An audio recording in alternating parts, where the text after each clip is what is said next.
Professor Holmes, how did you first get interested in the subject of serial killers? I think I've been interested in weird stuff for all my life, and I think before serial killers, this was various other topics, such as rapists and pedophiles and things like that. But I think with serial murder, I just happened to be in class one day in the department talking about correctional rehabilitation and treatment. And a student came up after class with a book, and he asked me, "Have you heard of this guy?" It was Ted Bundy. And I said, "No, I hadn't." And he said, "Well, why don't you read about him?" So he gave me the book. And I read about Bundy, and then I read The Stranger Beside Me. And then I read about The Deliberate Stranger and five other books about Bundy, and just became immersed in the topic. I think after that, I wrote him a letter and went down, visited him on death row in Florida, and just became enthralled, not only with him, but also with the topic itself. So Ted Bundy was the first serial killer you were interested in? Yes, he was, and he was very nice, very pleasant, very cordial. And then I visited others too, but he was the first, yes. We heard that you had some interesting experiences early on with the FBI. Could you tell us a little bit about them? I think the FBI thought that I was infringing upon a territory that they thought that they owned exclusive rights to. There were two or three agents at the time that were not very pleasant to me.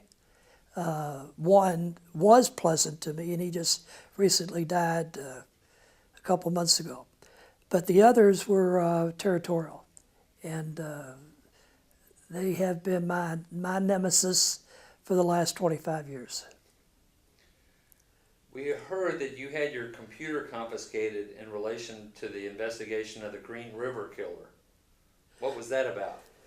It wasn't the Green River killer, it was another killer from Oregon who's killed, by his admission to me, 10 score plus 202 people. His name is Seth, and Seth is in prison in Oregon, has been for the last probably mid-80s.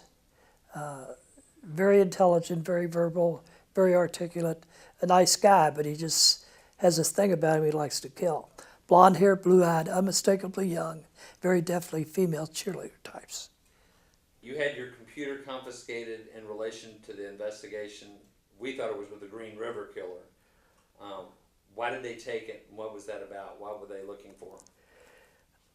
Excuse me, they thought that the guy that they were investigating, Seth, was the killer of a young girl in Oregon.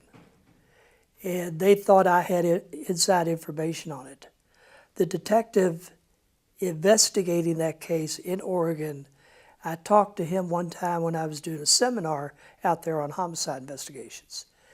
He shows up at my house and wants to see my computer and wants to take my computer. And he had cleared it with the local courts. He also cleared it with the local FBI and with the Louisville Police Department. So I had those three different groups of people at my house at one time. And my wife answered the door and didn't speak to me for a long time after that. They thought that I had inside information on the killings, which I didn't. So they took my hard drive, and they had it for about 2 months. The people that started the behavioral analysis unit with the FBI, I believe their names were Rustler Wrestler. and Douglas, John Douglas. John Douglas. What's your relationship or contact you've had with them? Wrestler and I started off on a wrong feet with each other, but over a period of several months we got to know each other better, and I think we got to like each other better.